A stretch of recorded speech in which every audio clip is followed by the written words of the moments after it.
Hello students, welcome to the part 6 of chapter 1। पिछले part के अंदर हमने आपको कॉम्बिनेशन रिएक्शंस और डिकम्पोजिशन रिएक्शंस आपको स्टार्ट कराया था। ठीक है, तो कॉम्बिनेशन रिएक्शंस हमारा कंप्लीट हो चुका था और डिकम्पोजिशन रिएक्शन हमने उसके टाइप्स बताए थे और उसकी कॉमन रिएक्शंस बताई थी, जिसमें हमारा एक टाइप कंप्लीट हो चुका था, दैट इज थर्मल डिकम्पोजिशन। ठीक है, थर्मल डिकम्पोजिशन क्या होता है, जिसमें डिकम्पोजिशन रिएक्शन जो होती है वो with the help of heat की मदद से होता है, इसलिए उसको डिकम्पोजिशन रिएक्शन बोला जाता है। ठीक है, now we will move further on the electrolytic decomposition. पिछले पार्ट में हमने इलेक्ट्रोलाइटिक डिकम्पोजिशन की डेफिनेशन दी थी, लेकिन उसमें रिएक्शन नहीं थी। ठीक है, तो क्या होता है इलेक्ट्रोलाइटिक डिकम्पोजिशन? इलेक्ट्रोलाइटिक डिकम्पोजिशन वो होता है जिसमें डिकम्पोजिशन रिएक्शन जो होती है वो इलेक्ट्रिसिटी की हेल्प से होती है। ठीक है, और इस प्रोसेस को हम इलेक्ट्रोलाइसिस भी बोलते हैं। ठीक है, तो आइए उसी के एक एग्जांपल करते हैं जो कि यूनिवर्सल एग्जांपल है, means most of the time यही एग्जांपल दिया जाता है। इलेक्ट्रिसिटी, आप वाटर लेते हैं, वाटर के अंदर इलेक्ट्रिसिटी पास करते हैं and you will get hydrogen and oxygen gas. Hydrogen at cathode and oxygen at anode, जिसमें हाइड्रोजन और ऑक्सीजन के वॉल्यूम का जो रेशियो रहता है वो 2:1 रहता है, क्योंकि जब आप इसको बैलेंस करके लिखेंगे तो आप देखेंगे हाइड्रोजन के आगे जो कोफिशिएंट है वो 2 है और ऑक्सीजन के आगे जो कोफिशिएंट है वो 1 है। लेकिन इसको कंडक्टिंग बनाने के लिए हम इसमें कुछ amount of acid and base add करते हैं, तभी इसमें इलेक्ट्रिसिटी पास करेंगे। अगर आप इसमें एसिड और बेस की कुछ अमाउंट ऐड नहीं करेंगे तो क्या होगा, तो वहाँ पर डिकम्पोजिशन रिएक्शन नहीं होगा, क्योंकि इलेक्ट्रिसिटी कंडक्ट करने के लिए आपके पास क्या नहीं होंगे, आयंस नहीं होंगे। ठीक है, तो क्या होता है, during electrolysis of water, hydrogen gas is obtained at cathode and the oxygen gas at anode. These two gases can be identified bringing a lightning candle near the test tube. ठीक है, तो आपके बुक के अंदर अगर आप देखेंगे तो वहाँ पर एक्टिविटी गिवन है कि आप एक क्या लेते हैं, एक मग लेते हैं जिसके अंदर 2 इलेक्ट्रोड फिट होते हैं, फिर हम इलेक्ट्रोड के ऊपर क्या लगा देते हैं, 2 टेस्ट ट्यूब लगा देते हैं। फिर हम उन इलेक्ट्रोड में जैसे इलेक्ट्रिसिटी पास करते हैं तो आप देखते हैं कि जो वाटर का डिस्प्लेसमेंट होता है, जो कैथोड के ऊपर टेस्ट ट्यूब होती है उसमें जो वाटर का डिस्प्लेसमेंट है उसमें ज़्यादा होता है, और जो एनोड के ऊपर टेस्ट ट्यूब होती है उसमें वाटर का डिस्प्लेसमेंट कम होता है। तो जिसमें डिस्प्लेसमेंट ज़्यादा हो रहा है वाटर का, मतलब वहाँ पर ज़्यादा गैस है, गैस ने ज़्यादा वाटर को अलग हटा दिया है, तो वहाँ पर क्या हुआ, दैट इज हाइड्रोजन गैस। और इसलिए कैथोड पर जो आपको गैस मिलती है उसका वॉल्यूम डबल होता है, क्योंकि उसका जो कोफिशिएंट है ऑक्सीजन का, हाइड्रोजन का, बैलेंस केमिकल इक्वेशन में क्या होता है, 2 होता है। ठीक है, तो यहाँ पर 2 केस हैं जहाँ पर आप क्या कर सकते हैं, आइडेंटिफाई कर सकते हैं गैस को। तो अगर हम blue flame, if the flame of the candle changes from blue changes sorry अगर आप एक लाइटनिंग कैंडल उसके माउथ के पास लाते हैं टेस्ट ट्यूब के, और उसकी जो फ्लेम है वो ब्लू हो जाती है फ्रॉम येलो कलर, तो इसका मतलब है कि जो गैस है वो ऑक्सीजन है। ठीक है, और आप कैंडल लाते हैं और कैंडल लाने के बाद वो एक्सटिंग्यूज हो जाती है वो साउंड प्रोड्यूस करने के बाद, तो इसका मतलब है कि वहाँ पर वो हाइड्रोजन गैस है। ठीक है, इस तरीके से आप उनको क्या कर सकते हैं, आइडेंटिफाई कर सकते हैं गैसेस को। ठीक है, now we will talk about the electrolysis of molten. यहाँ पर जो हम इलेक्ट्रोलाइसिस करते हैं वो molten NaCl, molten KCl, molten AlCl3 सभी का कर सकते हैं। आप इसमें इलेक्ट्रिसिटी पास करेंगे, यू विल गेट जो भी मेटल जो होती है, मेटल आपको पता है जब हमने एनाइन और कैटाइन आपको लिखाया था कि जो मेटल्स होती हैं वो हमेशा क्या बनाती हैं, पॉजिटिव आयन बनाती है, जैसे Na positive, Mg2 positive, Al3 positive, Zn2 positive. तो क्या होता है कि जो पॉजिटिव चार्ज है वो कहाँ पर जाएगा, नेगेटिव चार्ज की तरफ, क्योंकि अब पॉजिटिव चार्ज क्या करते हैं, एक दूसरे को अट्रैक्ट करते हैं। तो कैथोड के ऊपर होता है नेगेटिव और सोडियम के ऊपर होता है पॉजिटिव, तो इसलिए आपको सोडियम कहाँ पर मिलेगी, आपको कैथोड पर, और क्लोरीन गैस मिलेगी आपको एनोड पर, क्योंकि क्लोराइड आयन होता है Cl। उसी तरीके से electrolysis of molten AlCl3 Al2O3, यहाँ पर आप देख सकते हैं हमने इलेक्ट्रिसिटी पास की, कैथोड पर आपको एल्यूमिनियम मिल गया और एनोड पर ऑक्सीजन मिल गया। ठीक है, जैसे डिकम्पोजिशन ऑफ CaCl2 है, आपने मोल्टन CaCl2 में इलेक्ट्रिसिटी पास की, कैथोड के ऊपर आपको कैल्शियम मिल जाएगा और एनोड पर आपको क्लोरीन मिल जाएगी। ठीक है, तो ये आपको याद रखना है कि किस तरीके से हमने इसको प्रोसीड किया था। ठीक है, कि जब भी हम इलेक्ट्रिसिटी पास करते हैं, जो पॉजिटिवली चार्ज आयन होता है वो कैथोड की तरफ जाता है, क्योंकि कैथोड के ऊपर नेगेटिव चार्ज होता है और अपोजिट चार्जेस एक दूसरे को क्या करते हैं, अट्रैक्ट करते हैं। वाटर के केस में आपको याद रखना है कि जो हाइड्रोजन होती है वो कैथोड पर मिलती है और जो ऑक्सीजन होती है वो एनोड पर मिलती है। ठीक है, और हाइड्रोजन और ऑक्सीजन के वॉल्यूम का जो रेशियो होता है वो रेशियो 1 होता है। और हमने उनकी टेस्टिंग कैसे की थी, एक बर्निंग या लाइटनिंग कैंडल उनके माउस के पास ले जाकर टेस्ट ट्यूब के, अगर कैंडल की जो फ्लेम है वो येलो से ब्लू हो जाती है तो ऑक्सीजन होती है, और अगर वो एक्सटिंग्विश हो जाती है with the producing of pop sound then it is hydrogen. ठीक है, तो इलेक्ट्रोलाइटिक डिकम्पोजिशन हो गया। Now we will move further with the photolytic decomposition.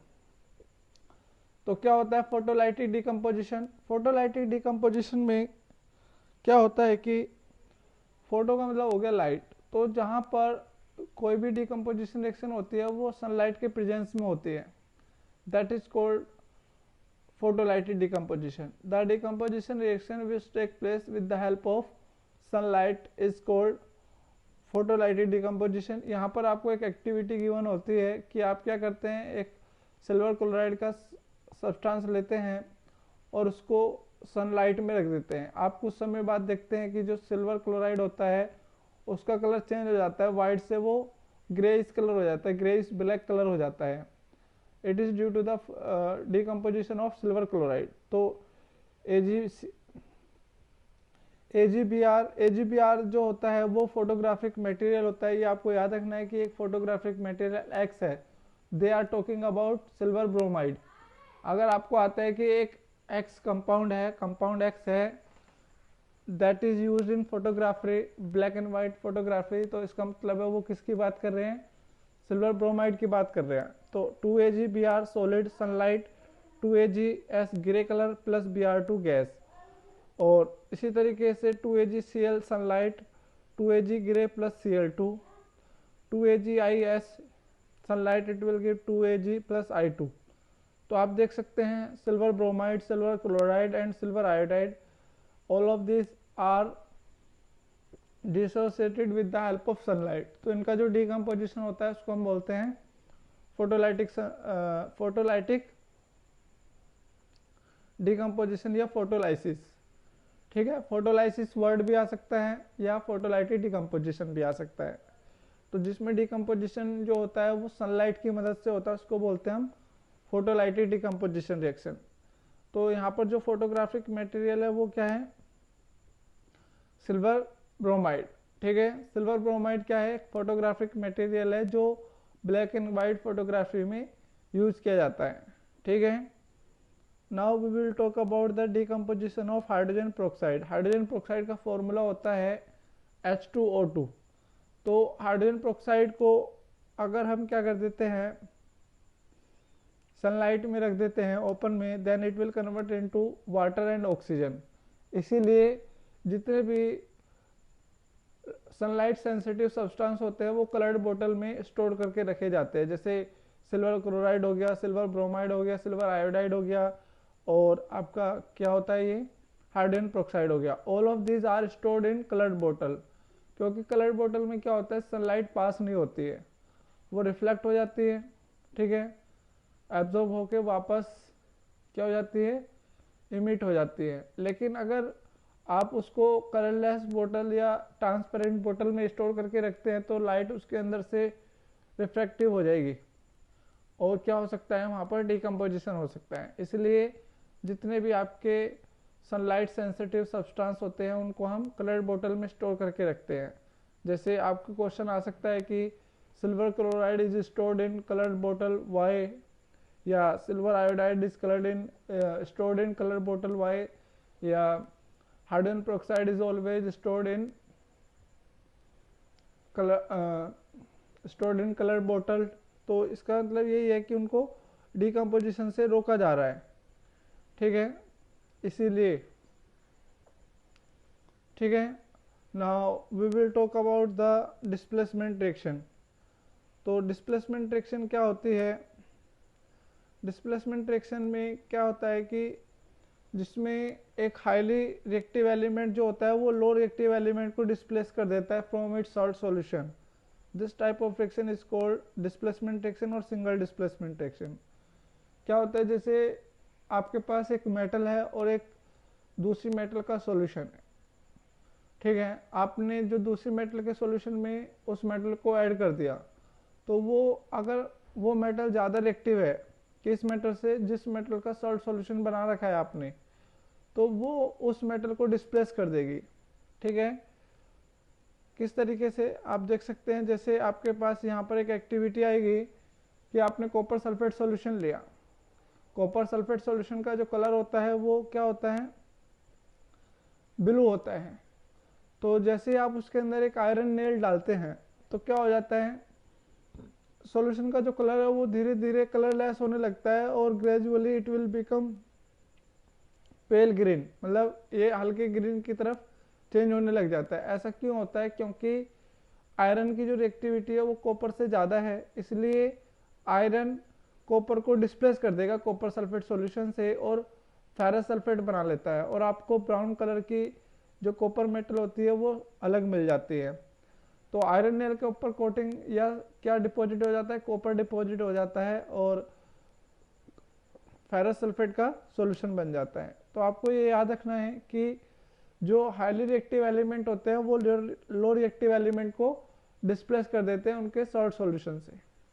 ठीक है, आया समझ में? अगर आपसे पूछा जाए कि भाई फेरस सल्फेट सॉल्यूशन के अंदर अगर हम आयरन या जिंक की रोड ऐड कर देते हैं तो सॉल्यूशन का कलर चेंज हो जाता है। क्यों? Because of the displacement reaction. Iron is और zinc is more reactive than copper, so they will displace copper from its salt solution, that's why its aqueous solution color will change। ठीक है, आगे समझ में? अगेन इन्होंने एक और question दे रखा है यहाँ पर 2AgNO3 + Cu। तो यहाँ पर आपको पता है कि जो सिल्वर है वो कॉपर से लेस रिएक्टिव है। हमने आपको जो रिएक्टिविटी सीरीज है वो कराई थी, ठीक है, किसमें, चैप्टर 3 में, तो उसी को हम यूज़ करेंगे।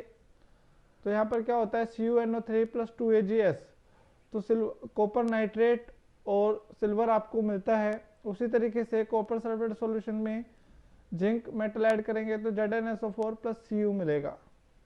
ठीक है, now we will talk about the double displacement reaction.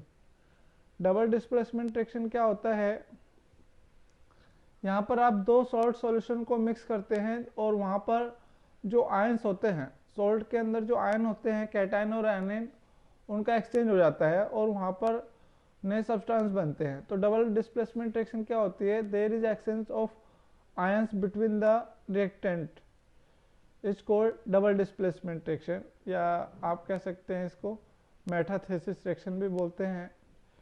ठीक है, जैसे आपके पास एक क्वेश्चन आता है कि आपने सोडियम सल्फेट और बेरियम क्लोराइड के एक्वस सॉल्यूशन को मिक्स किया तो आपके पास एक वाइट कलर का insoluble barium sulphate solution obtain होता है और सोडियम क्लोराइड मिलता है। तो यहाँ पर क्या हुआ, जो आयंस थे उनका एक्सचेंज हो गया, जो Ba था वो SO4 के साथ चला गया और जो Cl था वो Na के साथ चला गया। ठीक है, तो formation of barium sulphate is indication that there is a chemical reaction between these two। तो Na2SO4 aqueous plus BaCl2 aqueous, it will give BaSO4 solid plus 2NaCl aqueous, and you have to write the name just like here, sodium sulphate, barium chloride, barium sulphate, sodium chloride. इससे क्या होता है, आपको नाम याद रखने में आसानी होती है। जैसे AgNO3 aqueous plus NaCl, it will give AgCl solid plus NaNO3, ये सॉलिड आएगा, एक्वस नहीं आएगा, और वाइट कलर का प्रेसिपिटेट होता है। There are two type of displacement reaction. Displacement reaction के भी दो टाइप होते हैं, कौन कौन से, precipitation reaction and neutralisation reaction. ठीक है, तो प्रेसिपिटेशन रिएक्शन क्या होती है कि the chemical reaction in which two solution or a gas, two or more two solution or a gas or and a solution are mixed together and there is a formation of a insoluble product are called precipitation reactions। जिन chemical reaction में आप दो aqueous solution को या किसी aqueous solution में gas को पास करते हैं तो वहाँ पर क्या हो जाता है, एक इंसॉल्युबल सब्सटेंस बन जाता है। इस टाइप के रिएक्शंस को क्या बोलते हैं हम, प्रेसिपिटेशन रिएक्शन बोलते हैं। और जो इंसॉल्युबल सब्सटेंस फॉर्म होता है प्रेसिपिटेशन रिएक्शन में, उसको क्या बोलते हैं हम, प्रेसिपिटेट बोलते हैं। ठीक है, आया समझ में। प्रेसिपिटेशन रिएक्शन क्या होती है, प्रेसिपिटेशन रिएक्शन वो होती है जब हम दो लिक्विड सॉल्यूशंस को आपस में मिक्स करते हैं, ठीक है, और वहां पर एक इनसॉल्युबल सब्सटेंस बन जाता है। या तो आप दो एक्वस सॉल्यूशन को मिक्स कर लो या किसी एक्वस सॉल्यूशन के अंदर आप गैस पास करते हैं तो क्या होता है, एक इनसॉल्युबल सब्सटेंस बन जाता है। इस टाइप के रिएक्शंस को हम क्या बोलते हैं, प्रेसिपिटेशन रिएक्शन बोलते हैं। और प्रेसिपिटेशन रिएक्शन में जो इनसॉल्युबल सब्सटेंस बनता है उसको क्या बोलते हैं हम, प्रेसिपिटेट बोला जाता है। ठीक है, तो आज के लिए सिर्फ इतना ही। इस वीडियो को लाइक कीजिए, शेयर कीजिए, और अगर आपने चैनल सब्सक्राइब नहीं किया है तो उसको सब्सक्राइब कीजिए। और आपके जो भी डाउट्स आते हैं वो आप हमें मैसेज करके या कमेंट करके बता सकते हैं। And stay at home, stay safe. Thank you.